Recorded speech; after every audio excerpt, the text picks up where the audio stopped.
In the heart of Umueka, a bustling village surrounded by fertile farmlands and rolling hills, lived a young man named Chike.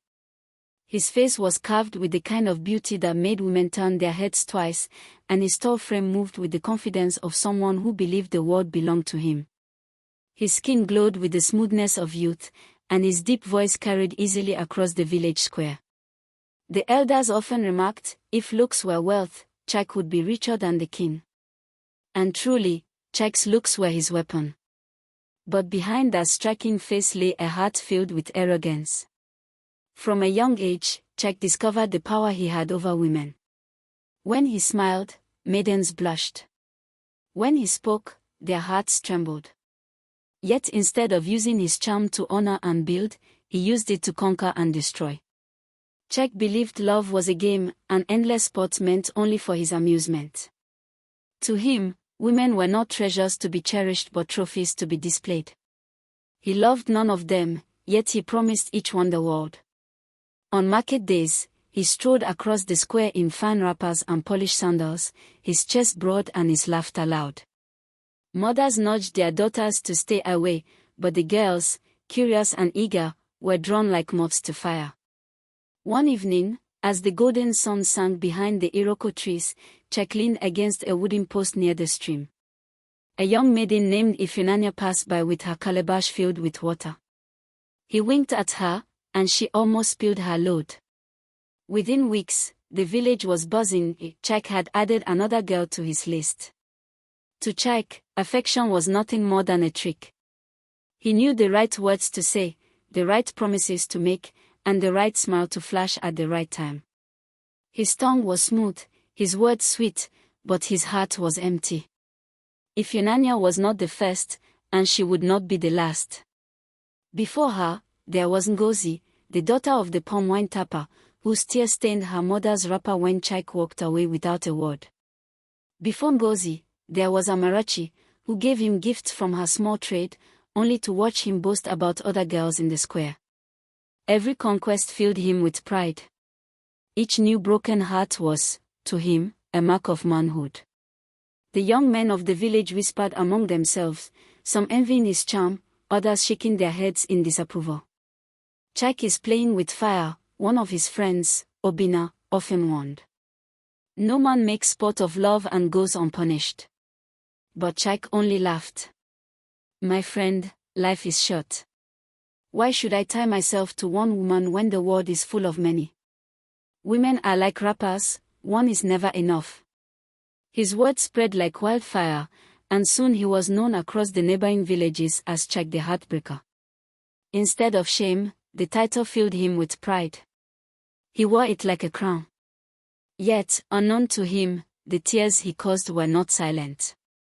They rose like incense to the heavens, and the spirits of the land, who guarded the village from time immemorial, began to stir. For in Umueka, the cries of the innocent never went unanswered. Ifunanya's mother, Mama Obiajili, had the eyes of a woman who had tasted seasons. She knew when rain would sneak in behind the clouds and when a mango would fall before it ripened. She also knew, before Ifunanya said a word, that her daughter's smile had cracked. It began with little things. Ifunanya no longer sang as she cleaned the clay pots behind their hut. She stopped humming at the stream. The tiny anklet Chike had bought her from a wandering trader lay tucked in a calabash beneath her mouth, as though it burned to the touch. And when the moon was full and laughter bubbled from the square where youths gathered to tell stories, Ifunanya's laughter stayed folded in her chest. Onwa Mama Obiajili whispered one evening, braiding Ifunanya's hair. My child, the river that looks calm may hide a strong current. Speak. Let me help you swim. Ifunanya breathed slowly. Mama, he promised. The rest came like a loosened knot. Chike said I was the only one. He spoke of building a life, of weaving my name into his. He said he would come with his people, but the weeks stretched like dry harmattan cloth. Her mother's hands paused. Promises are seeds. Some men plant them with the mind to water. Others blow them like chaff to the wind. She lifted her daughter's chin. Have you asked him? Ifunanya had tried. Once, she went to the market square at dusk, when the roasted corn sellers were packing up and the long shadows laid themselves like mats across the road. She found Chike laughing with two girls from Amado, his hand resting lightly on one girl's shoulder as if claiming a prize he hadn't paid for. When he saw Ifunanya, he smiled with the same mouth that had told her stories of forever and motioned with his chin like a man waving off a fly. "I'll come," he mouthed. He never did. The next morning, Ifunanya dragged her feet to the stream. The women grinding cassava lowered their voices as she passed. Her friend, Chidinma, squeezed her hand. "Men lie, but your tears must not teach them to live," she said, a proverb handed from her own mother. Ifunanya managed a nod. When she bent to fill her calabash, her reflection wavered, her eyes swollen from crying, her cheeks drawn. She almost didn't recognize the girl staring back. Across the water, a palm frond drifted near the bank, carrying a ring of cowries tied with a thread of red cloth, an omen her grandmother would have read as a warning. Gifts found on running water belong to the river, not to the hands of girls already carrying grief. Ifunanya turned away. That night, she did not eat. She lay facing the wall, remembering the afternoon Chike had braided grass into a circle and placed it on her head, calling it a queen's crown. She had believed him.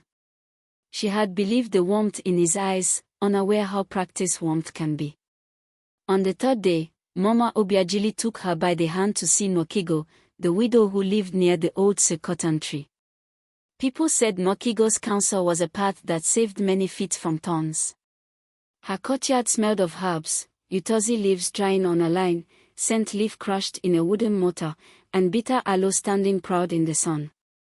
"My daughter," Nwakigo said, after hearing them out, "love is a river that must be shared by two paddlers. If one stops paddling, the canoe drifts, and the one who paddles alone grows weary." She looked at Ifunanya with the certainty of a midwife. "Your tears have voice. The land hears them. But you must heal before your tears become a curse you never intended to speak." Nwakigo reached into a gourd and brought out 3 small seeds, uziza, alligator pepper, and ogbono. "This is not magic.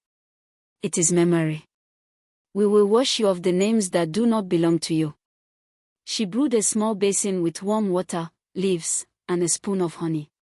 She asked Ifunanya to say aloud the names of every promise Chike had given, each forever, each only you, each I will come.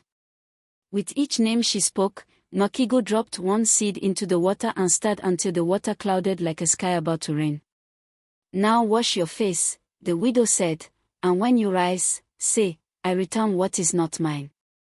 I keep my peace." Ifunanya did as told. When she lifted her face, she felt lighter, not because the pain had vanished but because she had placed it where it could be seen. Some pains grow poison when hidden in the dark. That evening, drums sounded from the square. The wrestling boys were back. Chike was among them, bare chest oiled, his laughter spilling. 2 girls flanked him like birds seeking crumbs. Obina, his friend, watched from a bench. He had seen Ifunanya's dull eyes and the slow way she carried her body of late. He had also seen Amarachi's tears in the past and Ngozi's retreat from the square. Each had believed they were the only one. Their grief stacked like calabashes in an empty storehouse. "Chike," Obina said quietly as they shared palm wine later, "trouble does not knock before it enters the house you leave open. Women are not steps to climb out of your own emptiness." Chike chuckled, tapping his cup against Obina's. "My brother, try laughter. The world is wide. I will not be tied down like a goat to a stake. You worry too much." Obina looked at him for a long time and then looked away. Somewhere between the beat of the drum and the crowd's cheer, a wind rose from behind the Iroko and slithered through the square. It made the flames of the lamps bow for a heartbeat. A hen stuttered and scattered her chicks. A child cried. No one knew why the hair on their arms lifted, only that it did. In the quiet of her room, Ifunanya tied the anklet one last time, looked at it, and then returned it to the calabash. "I return what is not mine." I keep my peace, she whispered, and blew out her lamp. Outside, the land listened. The next morning, a strange thing happened. The talking drum, Adaugo, split along its side during practice near the shrine of Ola, the earth goddess. The village drummer had never seen such a thing. A drum breaks when a beat goes against the heart of the land, he murmured. The elders heard and exchanged glances, their brows knitted with a worry they did not speak in the open. If Unania's tears had called for balance, and balance, like a leopard, does not announce its hunt. The New Yam festival came with color.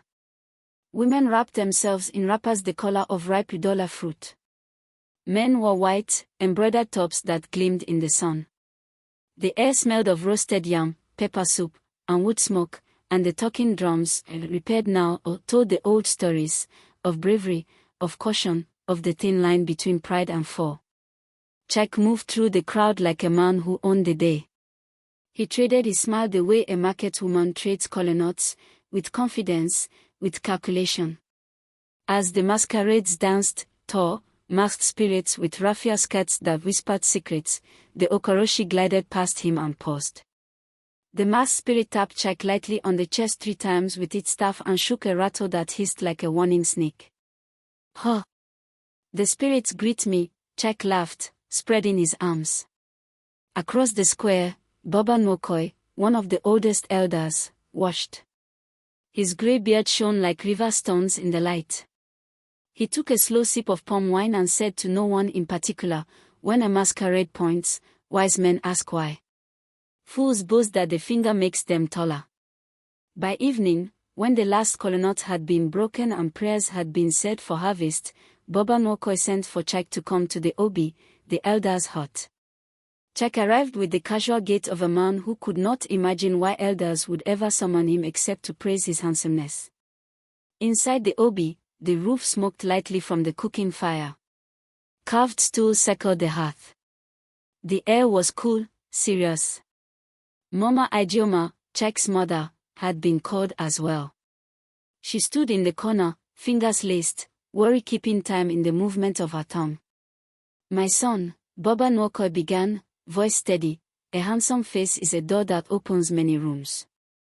But a man must ask, what rooms do you enter, and what rooms do you leave in ruin?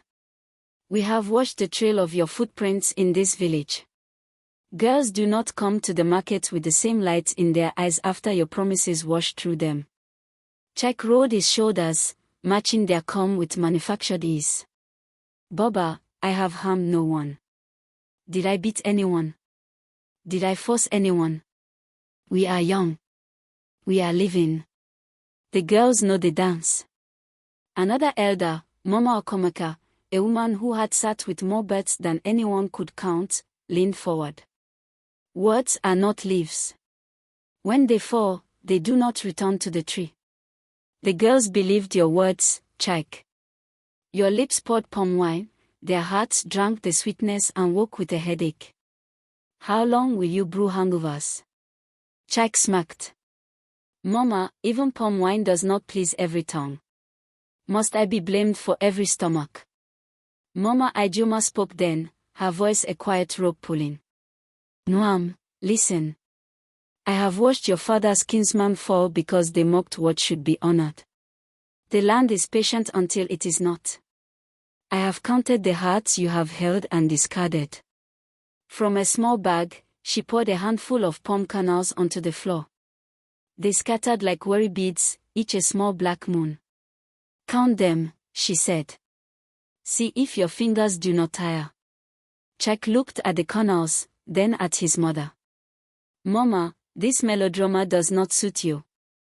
Obina, sitting at the edge of the gathering, could not be silent.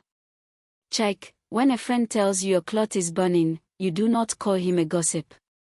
You are playing with people's futures. If Unania can barely meet anyone's eyes." Ngozi stopped coming to the stream. Amarachi avoids the square. "The girls you pluck are not flowers. They are lives. Lives grow roots." Baba Nwokoi drew a line on the floor with his staff. "We do not call you here to shame you before the fire. We call you to remind you that a man who kicks at anthills should remember he has feet made of skin. There is balance in this land. The earth is a ledger. It does not lose count. Chike shrugged, the gesture more armor than movement. I hear you, he said, voice light. I will consider your wisdom. But inside he was laughing. He stood and dusted imaginary specks from his wrapper. Boba, the city calls me. There is work there, opportunity. Perhaps a new place will end your worries about how many girls smile at me. New roofs do not change the rain, Mama Okomeka murmured. It will still find a leak if you carry one. On his way out, the night cracked with the cry of a hawk. It dove and dropped something at the edge of the path, a small, lifeless chick. Chike frowned at the omen, then kicked the dirt over it and kept walking. The next morning, a clay pot of palm oil slipped from a girl's hands in the market and shattered right in front of Chike's feet, splashing yellow oil onto his sandals. Tufiokwa, the girl exclaimed, clapping her hands in apology. The market women exchanged glances, oil, life's sweetness, spilled without warning, a sign some would not ignore. Chike wiped his sandals with a rag and sauntered on, pretending not to feel the prickle that had begun crawling up his spine. At home, Mama Ijeoma tried once more. She placed 3 items on the mat between them, a white kola nut, a piece of charcoal, and a little mirror. Choose, she said. Chike laughed. What game is this? It is not a game, she replied. The kola is a part of honor, choose it and return some promises you cannot keep. The charcoal is your stubbornness, carry it, and watch your hands mark everything you touch. The mirror is reflection, look into it long enough, and you will see who you are becoming. He took the mirror, twirled it in his fingers, and handed it back. I know who I am. A man blessed by the gods and admired by women. I will be fine, Mama. He picked the charcoal with 2 fingers, pinched, and flicked it playfully toward the hearth. A smear of black landed on his forearm. He wiped it, annoyed at the stain that did not vanish easily. That night, Chike dreamed. He was standing in a field of tall grass. The wind was still, but the grass bent as if something unseen walked through it. Women's faces rose like moons from the grass, faces he recognized, Amarachi, Ngozi, Ifinanya, then others he did not know. Each face spoke without a mouth, return what is not yours. Return our songs. He tried to run, but his feet were wrapped in vines that felt like anklets. From a distance, drums began to beat, but their rhythm was wrong, too fast, too loud, like a heart trying to outrun itself. He woke with a start, heart pounding, the dream slipping away. He poured water over his head, shrugged off the heaviness, and told himself it was only dream food. Morning would burn it to mist. Pride is a good storyteller, it knows how to make nightmares sound like jokes. By midday, he told Obina, I will leave for Enugu in 2 market weeks. The city will straighten my path. New faces, new business. Old talk will die. Obina nodded slowly. A man can change ground, he said, but if he carries the same heart, the new ground will grow the old weeds. Chike grinned and slapped Obina's shoulder. Do not worry, prophet. I will send you city shoes. As the sun leaned toward evening, a child chasing a goat stumbled into Chike with a gourd of water. The gourd slipped, cracked, and water fled across the dust, soaking Chike's feet. The child began to cry. Sorry. Sorry. Chike hissed and waved him away. He looked down at his wet feet and thought of the hawk's drop chick, the broken oil pot, the masquerade staff, the dream of mouths that did not need lips to speak. For a moment, his chest tightened. Then he shook himself like a dog after rain. The land, he muttered, can keep its little drummers. Far away, beyond the farms and the last line of trees where the red earth gives way to highway, the city waited, its lights, its promises, its traps. And because balance often walks slowly, Chike believed he was outrunning it. He was not. 2 market weeks later, Chike rose before dawn. The cock had barely crowed when he wrapped his belongings in a faded go bag, slung it over his shoulder, and left his mother's compound without ceremony. Mama Ijeoma watched silently from the doorway, a wrapper tied tightly at her chest. She did not call after him. What more could she say? The land itself would teach her son what words had failed to carve into his heart. The village road was cool with dew as Chike boarded a rickety bus bound for Enugu. The bus rattled through winding paths, past palm trees and thick bushes, until the red earth gave way to the tarred highway that led into the city. By the time the bus screeched into the motor park, Enugu stretched before him in all its noise and bustle. Tall buildings glimmered in the sun, streets buzzed with traders and taxis, and the air carried the mixed scent of roasted plantain, engine fumes, and the sharp tang of ambition. Chike inhaled deeply, smiling to himself. This is where I belong. The village is too small for me. The city embraced him quickly. His looks, sharpened by village pride, were now polished by urban charm. He found work at a cousin's electronics shop, and soon money trickled into his pocket. With money came finer clothes, crisp shirts, shiny shoes, and colognes that lingered long after he left a room. He rented a single room in Coal Camp, decorating it with posters of football stars and filling it with the laughter of women who never stayed long enough to unpack their hearts. At night, he moved through bars and lounges where music thumped like restless drums. Women, students, traders, even married ones, fell easily for his charm. Chike promised each of them something different: a trip to Lagos, a diamond ring, a future built on his ambition. But like before, he gave nothing but empty words.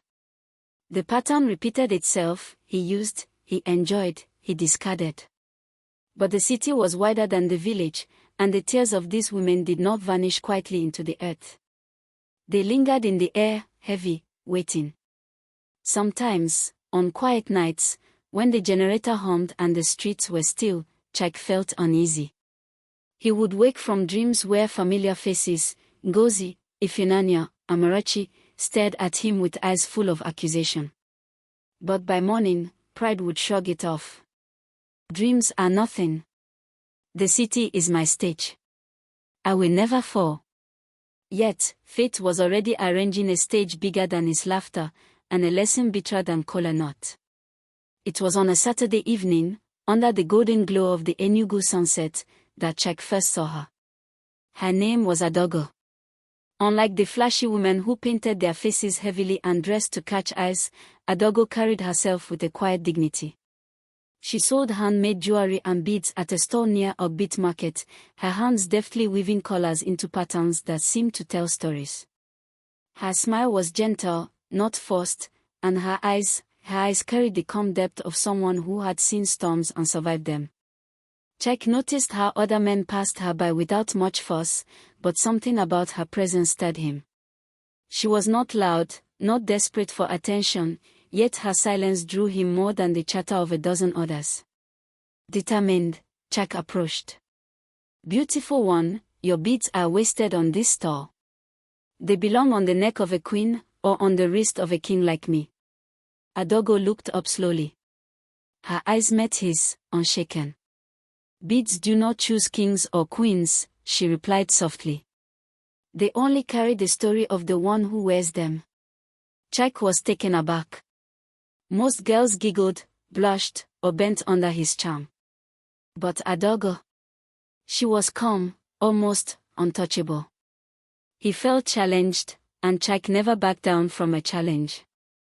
Day after day, he returned to her store, buying beads he did not need, weaving tales of his wealth, his dreams, his supposed plans.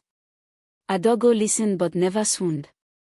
She smiled politely, sometimes shaking her head, sometimes offering a proverb instead of praise. "Life is not how many women you hold," she said one afternoon when he boasted of his popularity. "It is how many hearts you keep unbroken." Her words pricked him, but he laughed it off. "You speak like an elder, yet you are young and beautiful. Don't waste such beauty on riddles. Come, let me show you the city." You deserve better than dust and beads. Adaugo smiled faintly. The city eats those who do not respect the dust. Those words stayed with him longer than he admitted. Still, Chike pressed on. She was different, and he wanted her, not out of love, but out of pride. He told himself, if I can conquer her, then no woman is beyond me. But as he drew closer, strange things began to happen. Deals at the shop started to fail. Customers who once trusted him began to complain. His money thinned faster than it came. At night, he dreamed of Adaugo's eyes, calm, unyielding, watching him as everything he touched crumbled into dust.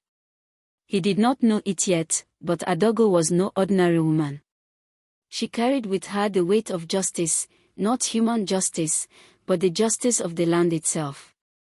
And Chike, blind in his pride, was walking straight into a net that had been waiting for him all along. The more Chike chased Adaugo, the more unsettled his life became. At first, it seemed like coincidence. The wealthy customer who promised to buy 10 television sets from his cousin's shop suddenly backed out, claiming the money had been swallowed in a bad investment. Then, a trusted friend borrowed money from Chike and vanished into thin air, leaving behind nothing but rumors. But the strangest things happened at night.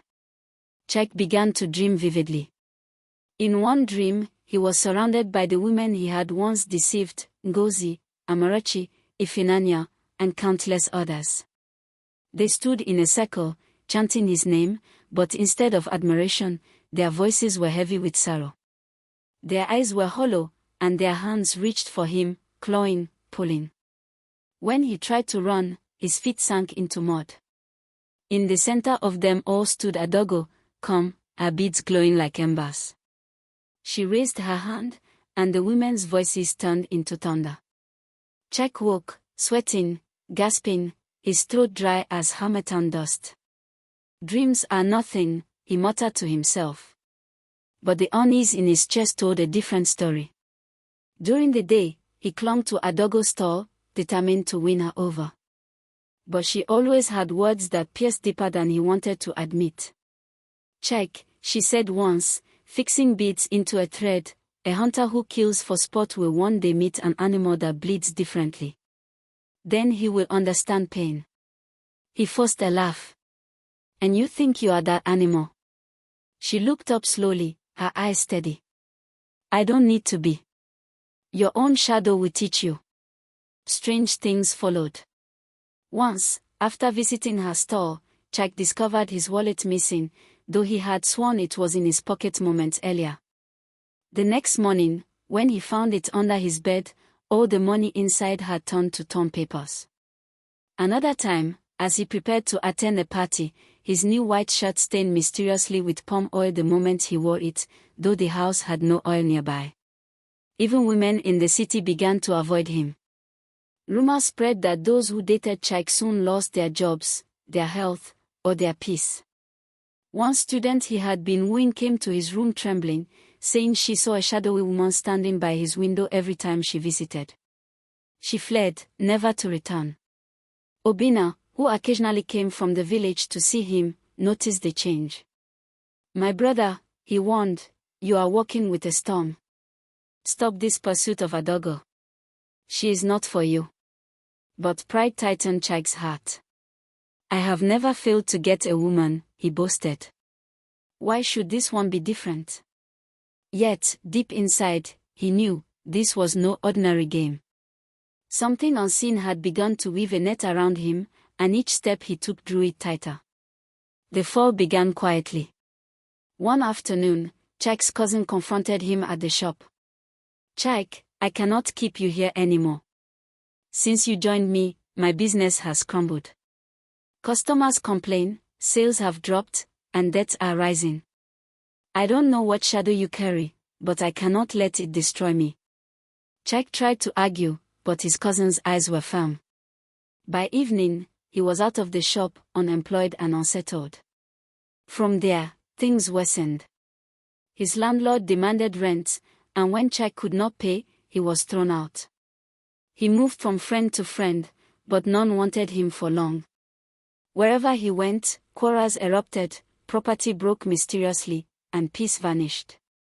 Friends began to whisper that Chike was cursed. In desperation, he ran back to Adaugo. "Help me," he begged one evening, his once proud voice cracked with fear. "Ever since I met you, everything has gone wrong. My money is gone, my friends have abandoned me, and misfortune follows me like a dog. What did you do to me?" Adaugo looked at him with pity, not malice. "I did nothing, Chike. You brought this upon yourself. The tears of those women you mocked have become rivers, and rivers always find their way back to the one who dug their path. I am only a mirror showing you what you have become." Her words stung like pepper in an open wound. "You speak riddles. I don't need your wisdom, I need my life back." But as he turned to leave, he stumbled and fell hard to the ground. Blood trickled from his nose, and shame burned his chest as people gathered around. For the first time, Chike, the proud man, the charmer, the conqueror, looked weak, broken, and humiliated before strangers. From that day, nothing worked for him. Attempts to start small trades collapsed. Women who once flocked around him now crossed the street to avoid him. Even in his dreams, the spirit of the women he had deceived refused him rest. One night, he found himself back in the same dream field. But this time, he could not move at all. Adaugo stood over him, her beads glowing like fireflies. "Chike," she said softly, "the earth does not forget. But it can forgive, if you humble yourself, confess, and make peace with those you wronged." When he woke, his pillow was soaked with tears he did not remember shedding. For the first time in his life, Chike felt small, powerless, and afraid. The fall had come, and the bitter lesson was only just beginning. Word spread like dry season firewood, Chike the city charmer had fallen. When he returned briefly to Umoka village, hoping to escape the shame of Enugu, the whispers followed him. Girls who once giggled in his presence now turned their backs. Mothers shook their heads when he passed, muttering prayers for their daughters. Even the young men, once jealous of his smoothness, now avoided his gaze as though his misfortune were contagious. But the harshest wound came not from gossip, but from confrontation. One evening, as the moon climbed into the sky, Chike walked toward the stream for water. There, sitting on a rock, was Ifenanya, the same maiden he had once promised the world, the one whose tears had first stained the earth with grief. She looked at him quietly, her calabash resting beside her. He expected anger, or at least mockery. But what he found in her eyes was worse, pity. "Chike," she said, her voice steady, "the proud man who once laughed at me now walks with bent shoulders. Do you see now? Love is not a game. Hearts are not stones to be thrown away. The gods are patient, but they are not blind." Chike's lips trembled. For the first time, words failed him. He tried to speak, but only tears slipped down his cheeks. He turned away, ashamed.